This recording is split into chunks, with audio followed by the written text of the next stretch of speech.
నువ్వు చెప్పింది బానే ఉందనిపిస్తుంది, కానీ మన శౌర్య కళ్యాణిని కాదని వేరే అమ్మాయిని ఎందుకు చూస్తాడు? అబ్బా వదినా, ఆడది తలుచుకుంటే విశ్వామిత్రుడే తపస్సు నుంచి మధ్యలోనే లేచొచ్చేశాడు. నీ కొడుకు అంతకంటే గొప్ప ఏంటి?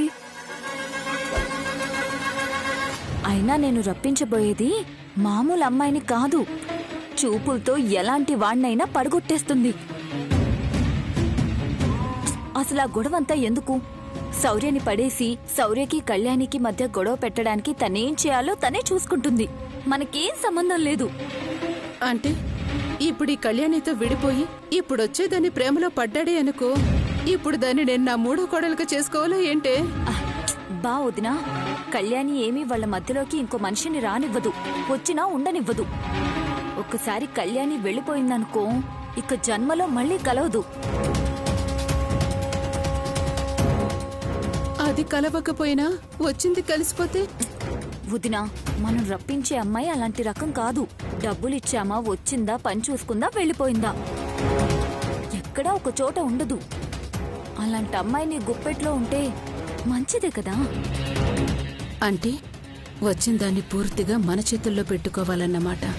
రాగానే అది నా మాట వినేలా చేసుకోవాలి. అబ్బా వదినా, ఏంటి ఇంకా ఆలోచిస్తున్నావు? నువ్విలా ఆలోచిస్తూ కూర్చుంటే అక్కడి నీ కొడుకు కోడలు ఇంకా దగ్గరైపోతారు. నాకు తెలిసి పాటికి నీ కొడుకుని ముగ్గులోకి దింపడానికి ఆ కళ్యాణి ఇంటి ముందు ముగ్గేస్తూ ఉంటుంది.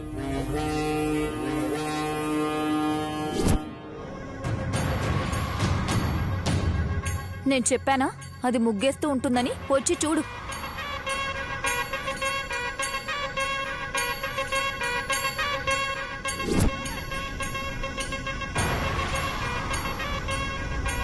ఇప్పుడు నీ కొడుకు హీరో ఎంట్రీ ఇస్తాడు, చూడు.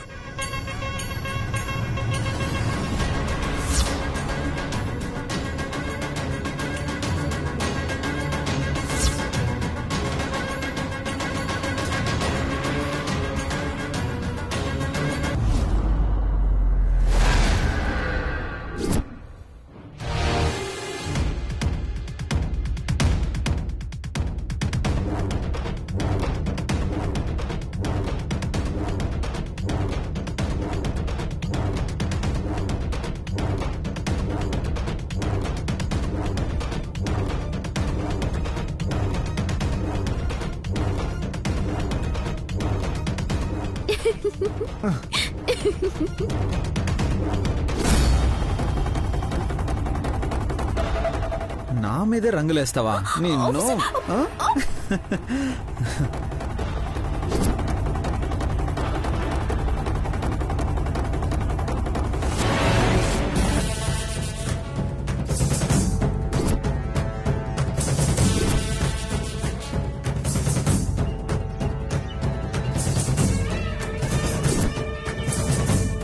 ఆఫీసర్, ఎవరైనా చూస్తారు.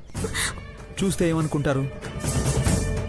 భార్యాభర్తలు ఇద్దరు ఈరోజు హోలీ ఆడుతున్నారు అనుకుంటారు.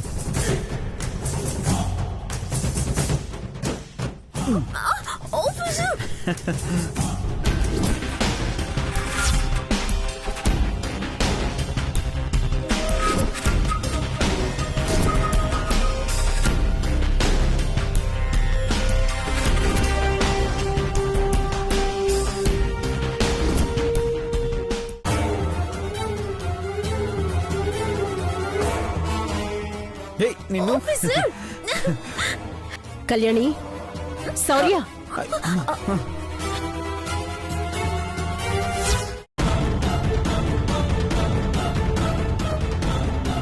ఏంటయ్యా పొద్దున్నే? అబ్బే ఏం లేదమ్మా, కళ్యాణి మొహానికి రంగు అంటితే తుడుస్తున్నాను అంతే. సరే నేనంతా చూశానులే, కానీ వెళ్ళి స్నానాలు చేయండి. అంతా మీవలే. ఆఫీసర్,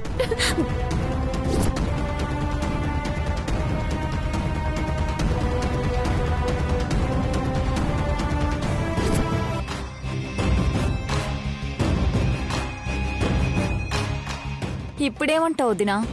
చూసావా, బయటికి పోతే పార్కుల వెంట తిరుగుతున్నారు, సినిమాలకి షికార్లకి వెళ్తున్నారు, ఇంట్లో ఉంటే ఇది వరుస. వాళ్ళిద్దరినీ విడదీయడానికి ఆ అమ్మాయిని నేనెప్పుడో ఎంటర్ చేద్దాం అనుకున్నాను.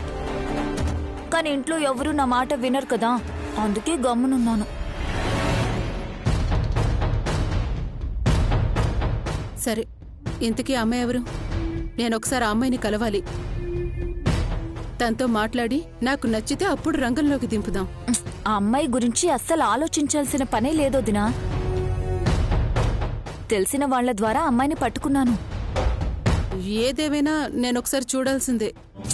సరే వదినా, నేను రెడీ అయి వస్తాను. వెళ్ళి చూసి నీకు నచ్చిన తర్వాతే తీసుకొద్దాం, ఓకేనా? సరే అయితే త్వరగా కానివ్వు, నేను రెడీ అయి వస్తాను.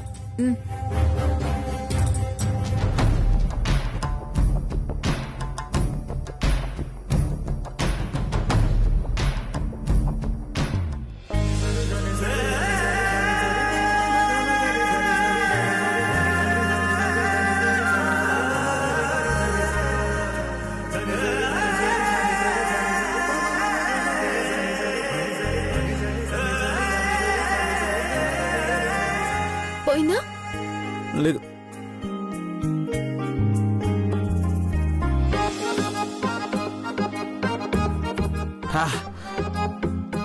పోయిందా?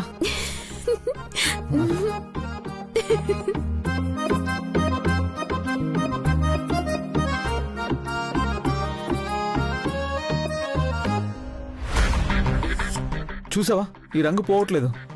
నేనేం చేయను ఆఫీసర్, నా రంగు కూడా పోవట్లేదు. నువ్వే కదా నాకు పూసావు. మీరు మాత్రం ఊరుకున్నారా ఏంటి? మీరు నాకు పోసారుగా. సరే, నువ్వు నా మీద రంగు వేసావు, నేను నీ మీద రంగు వేశాను. మరి రంగు పోవాలంటే నువ్వు వేసిన రంగు నువ్వు తీసేయాలి, నేను వేసిన రంగు నేను తీసేస్తాను. ఎలా ఆఫీసర్? పోవట్లేదుగా. ఎలా అంటే మొహానికి రంగులు వేసుకుని తిరుగుదామా? మళ్ళీ నేను స్టేషన్కి వెళ్ళాలి. నేను మాత్రం ముఖానికి ఇలా రంగులు వేసుకొని ఎలా తిరుగుతానండి? మరేం చేద్దాం ఆలోచించు. ఏం చేస్తే రంగులు పోతాయో నాకు అర్థం కావట్లేదు ఆఫీసర్. ఏముంది, నా రంగు పోయేంత వరకు నువ్వు నాకు స్నానం చేయించు, నీ రంగు పోయేంత వరకు నేను నీకు స్నానం చేయిస్తాను. ఊరుకోండి ఆఫీసర్, ఇంట్లో అందరూ ఉన్నారు. అంటే ఎవరు లేకపోతే ఓకేనేగా? అలా ఏం కుదరదు.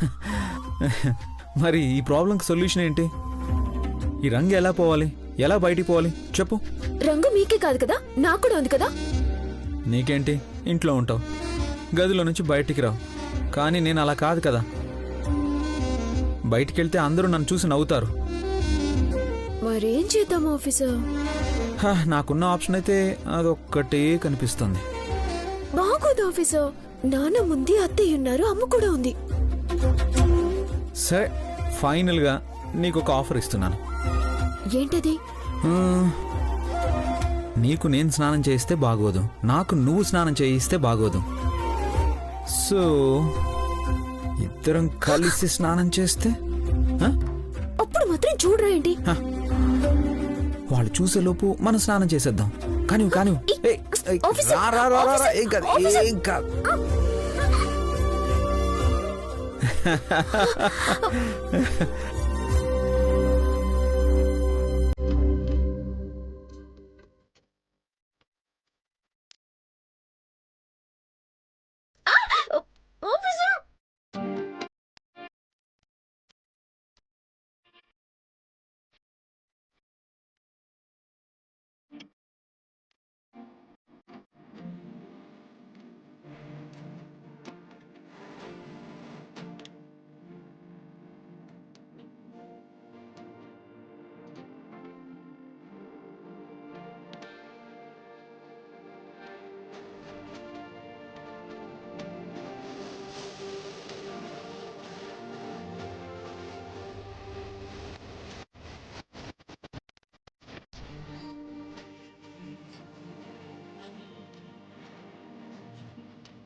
ఇలా పబ్లిక్ ఎవరైనా స్నానం చేస్తారా?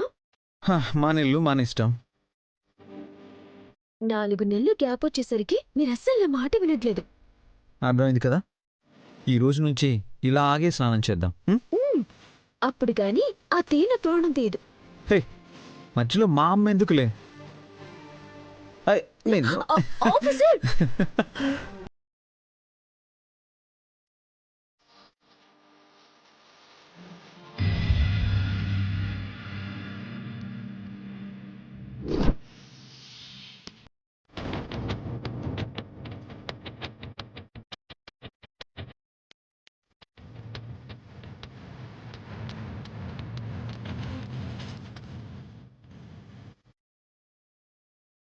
అక్కకి ఫోన్ చేయాలి.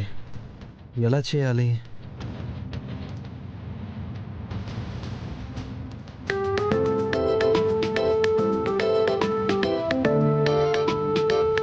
హలో, ముందు విషయం చెప్పు. స్టేషన్లో ఉన్నాను, ఒక అరగంటలో వచ్చేస్తాను. ఇక్కడ వర్షం బాగా పడుతుంది. సరే, ఉంటాను.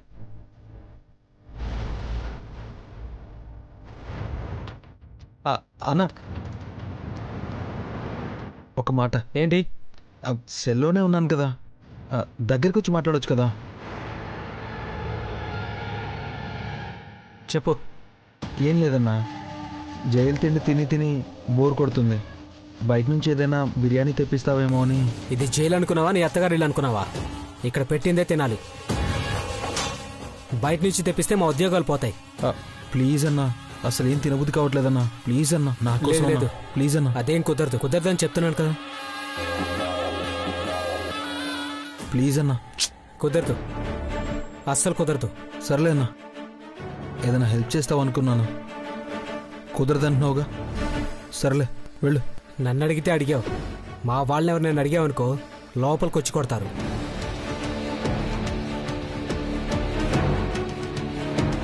నాకు కావాల్సింది నాకు వచ్చింది.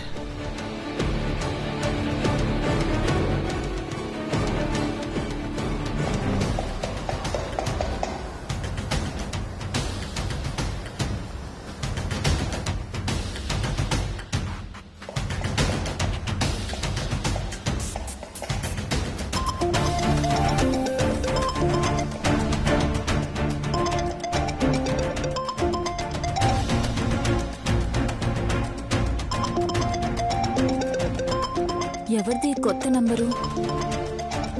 తీయాలా వద్దా? సర్లే, చూద్దాం. హలో అక్క, నేను.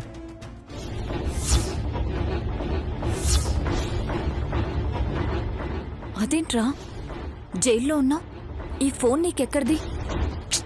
బా, ఆ వివరాలన్నీ నీకెందుకక్క? ఇక నా పరిస్థితి ఏం బాలేదు. బాంబ్ బ్లాస్ట్ చేయించినందుకు, అందువల్ల కొంతమంది పోలీసులు చచ్చిపోయినందుకు నన్ను ఉరుకమ్మ ఎక్కించడం ఖాయం. అదేంట్రా, నీకు ఊరేస్తారా? చట్ట ప్రకారం అయితే అదే జరుగుద్దక్క. కానీ నేను ఏదో ఒకటి చేసి బయటికి రావాలక్క. కానీ ఎలారా? నేను బయటికి రావాలంటే ఈసారి ఖచ్చితంగా నీ హెల్ప్ కావాలి. అక్క, హలో. ఆ కళ్యాణిని, శౌర్యని ఉక్కిరి బిక్కిరి చేయాలి. నన్ను ఈ విధంగా బాధ పెట్టినందుకు వాళ్ళు సంతోషంగా ఉండకూడదు. వాళ్ళిద్దరి మధ్య గొడవలు పెట్టగలిగితే, సంపద మంచి లాయర్ని పెట్టి ఏదో ఒక విధంగా మేనేజ్ చేసి నన్ను బయటికి తీసుకుని వస్తుంది.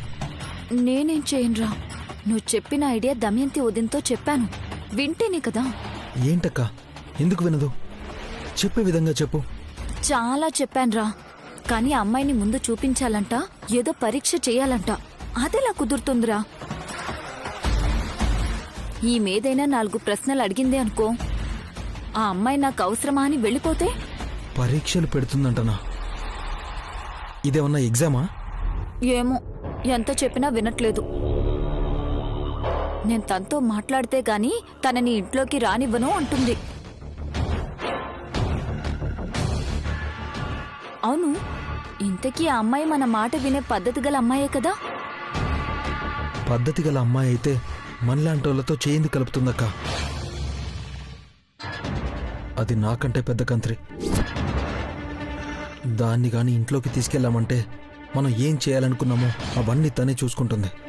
నువ్వు చెప్పింది బానే ఉందిరా, కాకపోతే వదిన ఏం పరీక్షలు పెడుతుందో ఆ పరీక్షలకి తను ఎలా నిలబడుతుందో. సరే, ఏదో ఒకటి చేద్దాంలే. నంబర్ దొరికింది కదా అని నువ్వు పదే పదే మళ్ళీ దీనికి ఫోన్ చేయకు.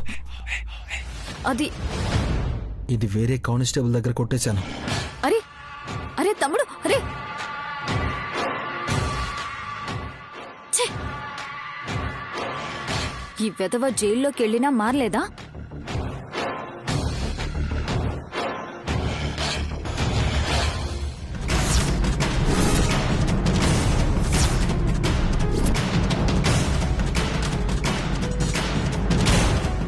ఏంటి పల్లవి, ఎవరితో మాట్లాడుతున్నావు? హా? అబ్బే అమ్మా, అది నేనెవరితో మాట్లాడట్లేదు.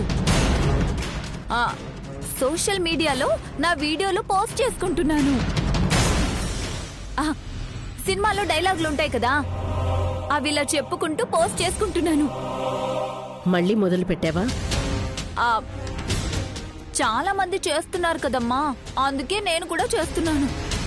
ఇంతకీ ఏ సినిమాలో డైలాగ్ చెప్పావు? అంటే అమ్మా, ఆ కథ అడ్డం తిరిగిందని కొత్త సినిమా. ముందు నీ కథ అడ్డం తిరగకుండా చూసుకో. చేసిన వీడియోలు చాలు, పద టిఫిన్ రెడీ చేద్దాం. అమ్మా, ఈరోజు నేను వంటగదిలోకి రాలేను. ఏ? అంటే రాకూడదు. పని చేయడానికి మాత్రం ముందుకు రావు. సరే, నేను కళ్యాణి చేసుకుంటాం.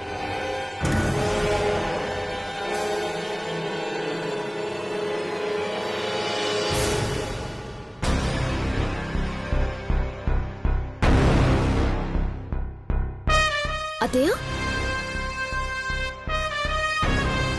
ఎక్కడికి వెళ్తున్నట్టున్నారు? ఏట్లోకి. మన ఊళ్ళో ఏరు లేదు కదా అత్తయ్య. సరే, ఏం వంట చేయమంటారు? నా పిండకుడుండు.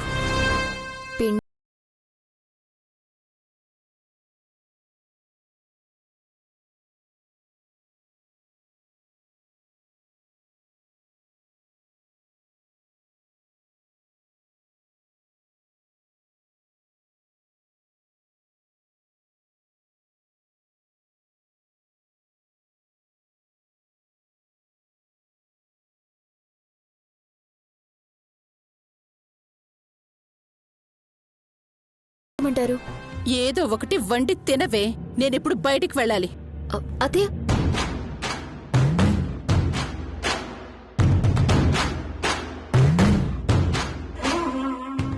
ఎక్కడికమ్మా వెళుతున్నావు? బయటికి వెళ్తున్నాను. వెళితే వెళ్ళావు గాని ఆషాఢం గోరింటాకు పెట్టుకోవాలి. వెళ్ళి గోరింటాకు తీసుకురా. నాకు కుదరదమ్మా, నేను గుడికి వెళ్తున్నాను. గుడికా? ఏం తల్లి, ఉదయాన్నే ఆ దేవుడికి మనశ్శాంతి లేకుండా చేద్దాం అనుకుంటున్నావా ఏంటి? నేను నా కొడుకు బాగుండాలని ఆ దేవుడికి మొక్కుకోవడానికి గుడికి వెళ్తున్నాను. సర్లే, నేను పల్లవికి చెప్తాను. పల్లవి, పల్లవి, ఏంటత్తయ్యా? మీ వదిన గుడికెడుతుందంట. నువ్వు వెళ్ళి గోరింటాకు తెచ్చి రుబ్బి పెట్టు. అందరం సాయంత్రం గోరింటాకు పెట్టుకుందాం. అత్తయ్య, నేను కూడా గుడికి వెళ్తున్నాను. అదేంటి, ఇందాక వంటగది వరకు రమ్మంటే రానన్నావు, ఇప్పుడు గుడికి వెళ్తున్నావా? అంటే అమ్మ అది శౌర్యకి కళ్యాణియే వండి వడ్డించాలని ఆశపడుతుంది కదా, అందుకే రాను అన్నాను. సర్లే నానమ్మా, నేను వంట చేసి గోరింటాకు తెచ్చి రుబ్బి పెడతానులేండి. మీరు వెళ్ళిరండి అత్తయ్య. వదిన మరదళ్ళిద్దరు కూడబలుక్కుని వెళుతున్నారంటే ఏదో విశేషమే. ఏ విశేషాలు లేవమ్మా. తోడుగా పల్లవిని తీసుకెళ్తున్నాను అంతే. కోడల్ని తీసుకెళ్లొచ్చుగా. అది నాతో వస్తే ఇంటి పనులన్నీ ఎవరు చేస్తారు? నిజమే నానమ్మా, ఆఫీసర్కి ఈ రోజు సెలవు కాబట్టి ఇంట్లోనే ఉంటారు. నేను ఉండాలి. మీరు వెళ్ళిరండి అత్తయ్య, పర్వాలేదు.